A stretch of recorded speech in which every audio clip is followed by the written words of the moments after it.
Olá, muito bom dia. Está começando mais uma edição do programa Resenha, aqui comigo, Robson Júnior. Bom dia, Robson. Bom dia.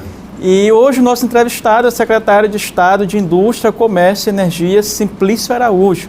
Inclusive já está aqui conosco e nós damos as boas-vindas ao secretário Simplício. Muito obrigado, Simplício, pela participação aqui no programa Resenha. Olha, o prazer é todo meu. Eu que te agradeço, John e Robson. Robson, que é uma lenda do rádio, costumava muito ouvi-lo nas manhãs, e você que é uma das pessoas que tem maior influência aí nos blogs e também no meio jornalístico, principalmente quando se trata de política, John. Então, para mim, é um grande prazer falar com vocês dois nesse programa que tem sido aí um sucesso e que, com toda certeza, eu humildemente estarei à disposição para responder o que for possível. Robson, eu vou dar o prazer para você hoje fazer a primeira pergunta, inclusive o Simplício já foi radialista, né? Não sei se você lembra disso. Pois é, não, o Simplício posso dizer companheiro Simplício. Simplício, a gente tem acompanhado nessa semana os movimentos sobre as vacinas. O presidente americano é uma nação riquíssima, ele já está comprando antecipado já lotes de vacinas, e é aquela história, eu vi a minha avó dizer, a minha mulher costuma dizer também, diz que agora é tempo do Muricy, cada um por si. Mas a nação americana, ele está ratificando aquilo que disse no início, inclusive do governo, quando ele disse, olha, primeiro a América, e está se referindo aos Estados Unidos. E eu queria que você viveu essa experiência quando o Maranhão foi lá para o outro lado do mundo, para a Ásia, para comprar vacina. Eu queria que você trouxesse um pouco, fizesse a gente reviver essa história, o que você viveu lá na hora de comprar os respiradores aqui para o Maranhão. Olha, Robson, pouca gente sabe da dificuldade que o governo Flávio Dino teve para adquirir esses equipamentos. Aqui no Maranhão, quando a gente iniciou esse diálogo com a população, cada secretário conversou com o seu segmento específico, e eu fui o secretário que tratou com a classe empresarial. E pela relação que eu tenho, a classe empresarial se prontificou a contribuir com o Maranhão, porque viu que nós estávamos entrando num momento muito difícil, num momento muito complicado. Então eu alinhei com o governador Flávio Dino e fomos ali em busca de respiradores que nós não tínhamos aqui no estado do Maranhão, com as doações que nós recebemos da classe empresarial. A primeira tentativa que eu fiz foi numa fábrica em Santa Catarina. O governo federal bloqueou toda a produção dessa fábrica de Santa Catarina, e eu saí pelo Brasil inteiro buscando esses equipamentos, e nós não encontrávamos esses equipamentos. Antes de levar essa situação ao Flávio Dino, eu tentei resolvê-la. E fui atrás de pessoas que eu conheci em diversas viagens que eu fiz à China, com caravanas de empresários, com projetos aqui do estado do Maranhão, ou mesmo como pessoa a passeio naquele continente. E ao encontrar alguns equipamentos lá para adquirir, eu tive esse percalço que você acabou de citar, que foi essa disputa, uma disputa muito pesada de nações, todas tentando adquirir ao mesmo tempo um equipamento que era raríssimo, não apenas para o Brasil, mas para o mundo todo. Então, para você ter uma ideia, na primeira fábrica que eu tentei adquirir esses equipamentos na China, eu perdi os equipamentos para a Alemanha, uma empresa da Alemanha, usando o seu poder de compra. Eu tinha separado 150 respiradores aqui para o Maranhão. Essa empresa conseguiu comprar 500 respiradores, levando os nossos 150. Na segunda empresa que os meus amigos encontraram, nós conseguimos bloquear apenas 120 equipamentos. Mas também perdemos esses 120 equipamentos para uma empresa americana que comprou 800 equipamentos, ofertando muito mais do que nós poderíamos pagar, e muito mais rapidamente.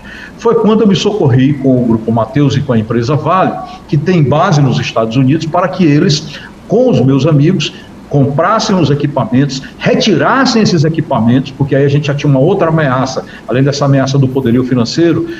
Vocês devem lembrar que nós tivemos ali cargas interceptadas na América e também na Europa de países menores. Portanto, se a gente trouxesse a nossa carga, tanto pela Europa como pelos Estados Unidos, a gente corria um risco muito sério de ter essa carga interceptada, como também poderíamos ter a carga interceptada no Brasil, porque 68 equipamentos que o secretário Carlos Lula comprou, o governo federal bloqueou numa fábrica, numa distribuidora no interior de São Paulo. Então, desenhamos toda uma aquisição através do Grupo Mateus, retirávamos esses equipamentos à medida em que esses equipamentos eram fabricados de dentro da indústria, guardávamos os equipamentos, fizemos um translado desses equipamentos até o aeroporto, e do aeroporto, com a companhia Vale, com a mineradora Vale, nós desenhamos 3 rotas. Uma delas era propícia para aquele momento, que era a rota pela Etiópia. Trouxemos os equipamentos pela Etiópia. Ao chegar em São Paulo, nós pedimos para desembaraçar aqui no estado do Maranhão, porque se a gente tivesse que dizer o que era mercadoria em São Paulo, notadamente essa mercadoria não chegaria até o Maranhão. E também, ao chegar ao Maranhão, nós tivemos aquele episódio onde nós tivemos que tirar a mercadoria de qualquer jeito de dentro da Receita Federal, porque na hora que a Receita Federal soubesse o que era carga, a gente também teria a possibilidade de perder. Então, um estado pobre, o governador que teve aí uma articulação corajosa junto conosco, junto com o secretário Diego Galdino, também com o secretário Carlos Lula, que entraram no processo do translado dessa mercadoria até o estado do Maranhão, para enfrentar países poderosos, essas rotas comerciais muito complexas para chegar até o Brasil, e ao chegar ao Brasil também dar um drible na Receita Federal e no governo federal, sob pena de nós não termos esses importantes equipamentos que estão salvando vidas aqui. Robson, hoje a nossa taxa de letalidade ela conseguiu ser uma das mais baixas, ou ficar abaixo de muitas das taxas, como por exemplo da questão nacional, por conta desses equipamentos. Esses equipamentos salvaram muitas vidas aqui, e a gente tem muito orgulho de ter participado desse processo, de ter dirigido toda essa operação juntamente com o governador Flávio Dino, para trazer esses equipamentos aqui para o estado nessa briga. Uma briga que agora, como você colocou bem, até confundiu na hora da tua fala, vai começar pela corrida atrás da vacina. Uma corrida que não vai ter nada de humanitária no início, vai ser uma corrida realmente com poderio financeiro, com poderio político, e com os países mais fortes levando vantagens em detrimento de países mais pobres, como países da África e também países aqui da América do Sul. Recentemente, você anunciou que o governo dos Estados Unidos vai implantar um hospital de campanha na cidade de Bacabal, uma articulação do governo sua, do próprio governador Flávio Dino, com sua intervenção também. Eu queria saber como se deu essa articulação, como foi o processo disso tudo, e segundo, quando será de fato implantado esse hospital lá, já que a gente sabe que é muito difícil, hoje, os Estados Unidos, que mandaram cloroquina para o Brasil, para o governo Bolsonaro, mas hoje estou muito mais preocupado, como você falou logo no início da sua fala, com eles mesmos, e eu queria saber como foi que se deu essa rodada de conversa, essas articulações para trazer esse hospital para o Maranhão. Olha, John, a solidariedade, ela gera solidariedade. Então, aquela corrente que nós fizemos para trazer os respiradores até o Maranhão, ela é uma coisa hoje nacionalmente conhecida. Diversos secretários de Estado de Indústria, Comércio e Energia me buscaram, uma vez que eu sou presidente do Concedic, para trazer também respiradores para o Brasil. Nós ainda ajudamos o Estado do Pará e outras prefeituras aqui no Estado. E essa corrente, ela também trouxe um despertar de outras empresas que não tinham contribuído ainda, e também de outros países. Então, nesse interim, nós dialogamos com países que estavam com dificuldade em trazer os equipamentos, e também com países que despertaram para contribuir com o Estado do Maranhão. Então, nós temos ainda outras conversas entabuladas, mas essa que você está citando foi com o governo americano, através aqui do consulado de Recife. Nós temos aqui um funcionário que tem uma relação muito boa com o governo americano, e eu o provoquei para que a gente aprofundasse essa relação e tentasse, de alguma forma, uma contribuição do governo americano ao povo do Maranhão. Essa conversa avançou muito bem.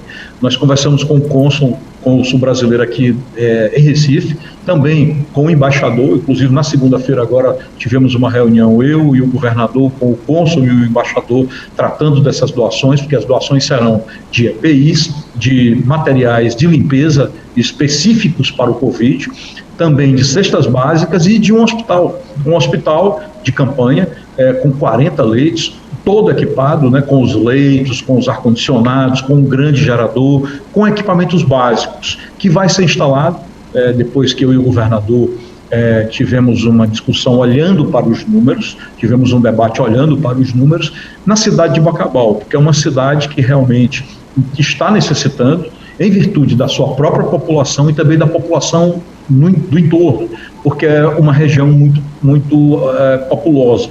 Então, esse hospital, respondendo à tua pergunta, ele deve chegar aqui em meados do dia 15 de agosto. Eu estive em Bacabal na segunda-feira, de ordem do governador Flávio Dino, olhando uma área que nós temos lá, ao lado da Ciretran, que é a nossa regional do Detran, e ali nós vamos instalar esse hospital, e ele será um hospital de retaguarda.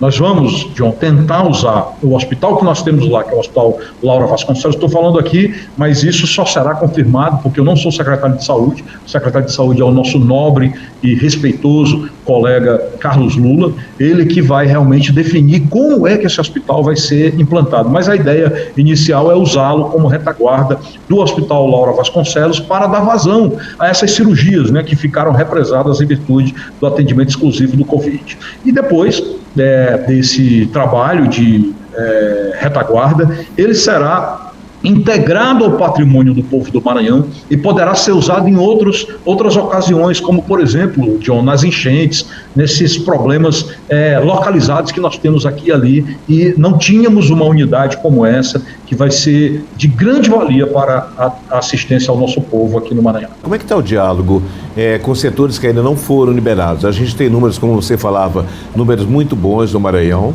Temos atingido isso por uma série uma delas é o caso dos respiradores que você citou. Como é que está o diálogo com esses setores que ainda não voltaram ao trabalho? Olha, primeiro, também orientado pelo governador Flávio Dino, nós fomos o único estado aqui do país a fazer um diálogo amplo, um debate transparente com a classe empresarial. Todos os segmentos da classe empresarial foram ouvidos exaustivamente aqui pela Secretaria de Estado de Indústria, Comércio e Energia, às vezes até mais de 5 vezes. Para você ter uma ideia, quando houve o lockdown, o governador Flávio Dino já preparou para a reabertura do comércio, porque a gente viu, lamentavelmente, John e Robson, a ineficiência do governo federal. O governo federal, vocês lembram bem, mandou para o Congresso um auxílio emergencial de apenas R$200. Graças aos deputados e aos senadores, esse auxílio foi elevado para R$600. E quando isso foi aprovado no Congresso, de uma forma ineficiente, o governo fez com que esse recurso chegasse até a população, promovendo aglomerações, contaminação em filas e etc. Da mesma forma, o mesmo Congresso aprovou bilhões e bilhões para auxílio às empresas, aos empregos aqui no Brasil, porque nós estamos diante de uma coisa que não tem o controle do prefeito, do governador e até mesmo do presidente. Então, é necessário, da mesma forma que nós tivemos o socorro para as pessoas físicas, que nós tivéssemos o socorro para as pessoas jurídicas. Como esse socorro não veio, a gente viu muita gente aqui no Maranhão, muitas empresas que estavam inadimplentes, negativadas, terem dificuldades para acessar crédito nesses bancos. Então, não tínhamos realmente uma outra alternativa que não fosse de abrir o comércio. Então, quando o governador instituiu a regulamentação do lockdown, aquela portaria de regulamentação, ela já trazia no seu artigo 10º a colocação de que a Secretaria de Indústria e Comércio iria ouvir todos os segmentos com fins lucrativos e a Secretaria de Direitos Humanos iria ouvir todos os segmentos sem fins lucrativos, como associações, igrejas, sindicatos, essa coisa. Após essa oitiva, nós iríamos montar protocolos, validarmos esses protocolos com essas empresas e, após validados, levarmos para a Casa Civil, que é o que está acontecendo hoje. Então, aqui nós ouvimos, Robson, até os grupos, os empresários de vaquejada do estado do Maranhão que querem reabrir, para você ter uma ideia. Nós ouvimos aqui o pessoal dos grandes shows, que é uma cadeia produtiva muito forte. Hoje, com os shows parados, você tem um prejuízo muito grande, porque além de toda a movimentação de alimentação, de bebida, você também tem os pequenos negócios em torno de cada show desse e que estão fazendo muita falta. A montagem, desmontagem dos shows, tudo isso está dando um prejuízo muito grande para quem sobrevivia dessas situações. Então, conversamos com todo mundo, essa conversa gerou duas coisas, que é um pacto e um protocolo. Um pacto por quê? Porque nós deixamos muito claro que todos os segmentos econômicos, eles precisam se responsabilizar pela reabertura dos seus estabelecimentos, fazendo nos seus estabelecimentos um pouco do que eles estão fazendo em casa.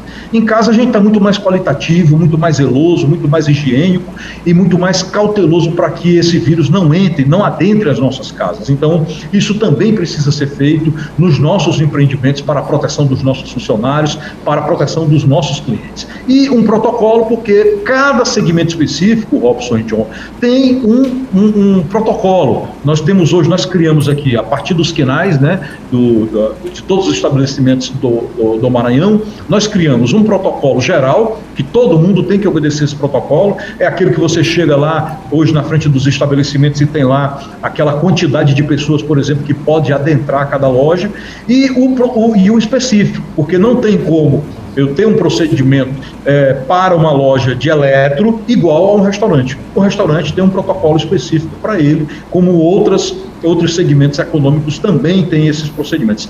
E esses protocolos, esse pacto e esses compromissos que foram firmados, eles estão contribuindo, sem dúvida nenhuma, para essa estabilizada que nós estamos vendo aí, graças a Deus, dia a dia, nos jornais e comemorados e comunicados pelo governador Flávio Dino, porque o governador Robson fez aqui uma coisa muito acertada. Ninguém podia brincar com a vida dos maranhenses, ninguém podia, de alguma forma, fazer experiência com a vida dos maranhenses. Falava-se num tipo de isolamento e essa coisa toda, mas o único isolamento que deu certo foi o que o governador também promoveu aqui no estado do Maranhão. Por que isso? Porque isso deu certo em Wuhan, isso deu certo na Europa, isso deu certo tardiamente na América, e isso possibilitou que, enquanto uma parcela da população e do comércio estivesse ali parada, o governador subisse a sua oferta de leites, que era de 200 leites inicialmente, para cerca de 1.800, comparado apenas ao trabalho que o estado de São Paulo fez, porque somente São Paulo e o Maranhão ofertaram tantos leitos e se prepararam e hoje estão aí, eu posso dizer, não seguramente, porque a gente não conhece o vírus, a gente não sabe o que ainda pode acontecer nos próximos meses, mas que hoje trouxe uma certa tranquilidade para o estado do Maranhão, porque a gente tinha muita preocupação das pessoas não terem respirador, morrer sem a possibilidade de chegar até um respirador, não ter uma UTI, e o governador foi lá, conseguiu hospitais privados, enquanto todo mundo estava atrás de tendas para montar. Nós pegamos os melhores hospitais aqui, o HCI, o Hospital Real, outros hospitais, e o governador ofertou esses leitos para o povo do Maranhão, e isso foi muito importante nesse momento. Então, foi acertadamente como a gente faz na nossa casa, Robson. Quando a gente quer copiar alguma coisa para o nosso filho, a gente não copia o que deu errado no vizinho, a gente copia o que deu certo. E aqui no Maranhão, essa cópia do que realmente aconteceu nos outros países protegeu a população do vírus. O governador se colocou entre a população e o vírus, enquanto outras lideranças empurraram a população para cima do vírus. Secretário, a gente pede licença a você, Robson também. O Resenha faz um rápido intervalo. A gente volta já já com mais bate-papo com o secretário de Estado de Indústria, Comércio e Energia, Simplício Araújo. É só um instante. Estamos de volta com Resenha. A gente continua nossa conversa com o secretário Simplício Araújo. Bom, secretário, vamos entrar aqui na pauta agora da eleição. O seu partido é a Solidariedade, você é o presidente da sigla aqui no Maranhão e é suplente de deputado federal. Obteve mais expressiva votação. Mas, bom, em ano de eleição, eu queria começar por São Luís. Como é que o Solidariedade aí vê as eleições na capital? Se vai apostar mesmo na candidatura do Dr. Carlos Madeira? E qual a sua visão das eleições aqui em São Luís? Olha, primeiro, o Partido Solidariedade tem bastante preocupação com São Luís por ser a maior cidade, a cidade mais importante do estado do Maranhão, a nossa querida capital, uma cidade que tem um grande potencial econômico, turístico e que nos últimos anos, na gestão do prefeito Edivaldo, a gente tem que fazer aqui justiça, teve bastante dificuldade. A gente já viveu uma crise econômica muito forte, agora uma crise também sanitária, e eu tenho dito, John, que nós precisamos ter muito cuidado do que a gente vai fazer daqui para frente do ponto de vista político. Se todo mundo continuar escolhendo político da mesma forma que escolhia antes da pandemia, a gente vai ter gravíssimos problemas nos próximos anos. Por quê? Porque agora, a partir do mês de agosto, a gente já começa a viver as dificuldades oriundas dessa crise sanitária. Nós precisaremos tirar um pouco de política do processo, como fez o governador Flávio Dino, que não está tratando de forma alguma de política, e colocar muita gestão e muita preocupação com o dia a dia e com o futuro da cidade. Então, o Partido Solidariedade tem discutido a eleição de São Luís por essas premissas. E por discutir dessa forma, nós temos aí, desde o ano de 2018, feito uma provocação ao juiz federal, o então juiz federal Carlos Madeira, para que ele emprestasse o seu nome para julgamento da população de São Luís. O Solidariedade lançou a pré-candidatura do Carlos Madeira no mês de março, e de lá para cá a gente tem tido uma satisfação muito grande de ver essa candidatura ser abraçada pelos mais diversos segmentos da sociedade, porque São Luís está provado, ele quer a cidade quer uma discussão mais madura. São Luís é uma cidade que se diz, e a realidade, ela tem uma autonomia política muito forte. Não é um interior, onde você manipula, às vezes, a cabeça da população. Aqui é a famosa Ilha Rebelde, uma cidade que realmente busca ser protagonista, trazer para o dia a dia da discussão política um certo nível intelectual. E o nosso Carlos Madeira, ele está preparado para esse debate. Ele é uma pessoa, ao contrário da maioria dos candidatos hoje, que vai do centro para a periferia buscar votos. O Madeira tem uma história de vida muito bacana. Filho de uma costureira com um funcionário público que também era carpinteiro, ele teve todas as dificuldades que qualquer ludovicense teve. Então ele conhece as dificuldades da mobilidade, as dificuldades da população pobre no acesso à educação, no acesso à saúde. É uma pessoa que venceu através de um braço empreendedor da sua família, então também conhece as necessidades do empreendedorismo e principalmente de colocar a gestão no lugar da gestão. Então é assim que a gente vê a nossa participação hoje enquanto Partido Solidariedade no pleito de São Luís, e acreditamos e estamos dialogando com outras correntes políticas para que a gente possa fazer com que essa pré-candidatura possa efetivamente crescer e nós tenhamos a possibilidade de um comando à altura do que nós vamos necessitar nos próximos anos. Os próximos anos serão anos muito difíceis, e aí se a gente for continuar fazendo política por essa ótica do empreguismo, do coleguismo,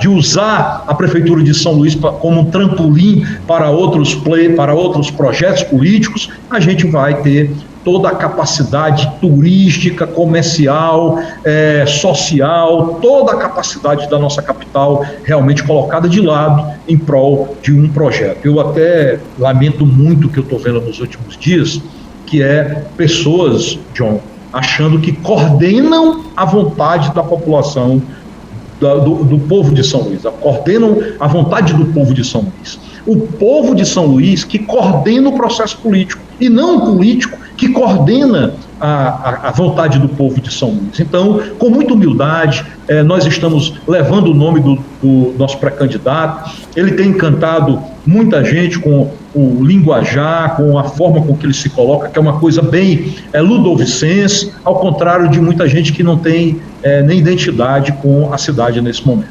Um dos assuntos que se coloca... Eu acho, Robson, que a gente precisa levar a população assim, de uma forma imparcial, para que a população de São Luís conheça todos os candidatos. E eu aposto muito na história de honestidade, de resiliência, de batalha e, acima de tudo, de vitórias do do nosso pré-candidato Carlos Madeira. Eu acredito que São Luís precisa e vai conhecer todos os candidatos, e quando conhecer, como você conhece, o Carlos Madeira, que saiu lá do cavaco e que virou advogado, promotor de justiça, juiz federal, empresário ou com empreendimentos empresariais, as pessoas realmente vão entender que tem sim possibilidade da gente ter um candidato que conhece São Luís, que pode contribuir com São Luís e que, acima de tudo, tem muito amor pela cultura e pela cidade de São Luís. Que em relação às estradas, o BR-135 ficou na pauta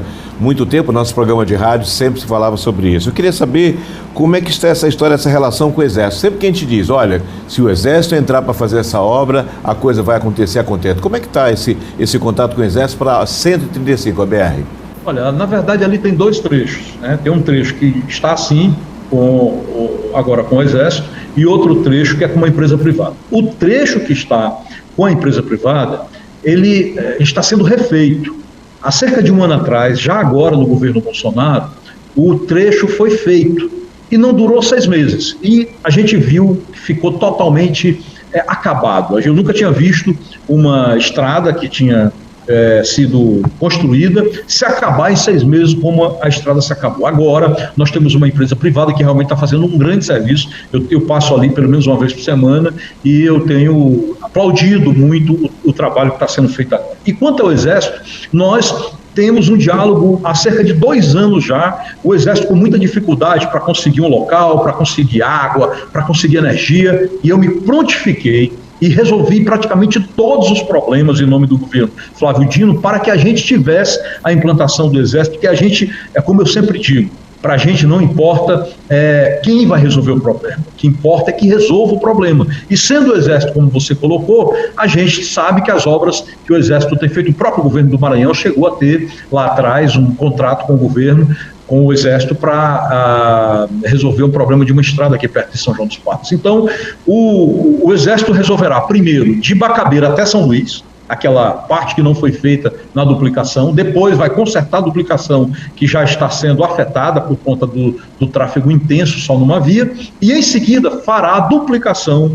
de Bacabeira até Miranda, que vai estar a cargo do Exército. O trecho de Miranda até a cidade de Alto Alegre está sendo recuperado por uma empresa privada e eu acredito, eu torço muito para que agora o serviço seja de qualidade e que a gente possa ter a única artéria de acesso para o desenvolvimento do Maranhão, para chegar até o maior município, o município com o maior PIB do Maranhão, que é a capital São Luís, que essa artéria possa ter um olhar diferenciado por parte do governo federal. Eu sei que as nossas estradas estaduais estão com problemas, mas nós estamos com problemas financeiros desde que nós entramos no governo e agora muito mais com essa crise econômica, mas mesmo assim o governador está fazendo, está entregando. Agora, uma estrada como a BR-135 jamais pode ficar nas condições que ela ficou nos últimos meses e a gente está fazendo aqui a nossa parte, fazendo de tudo para que o Exército possa recuperar o trecho e também a empresa privada possa concluir o trecho que está sob seus cuidados.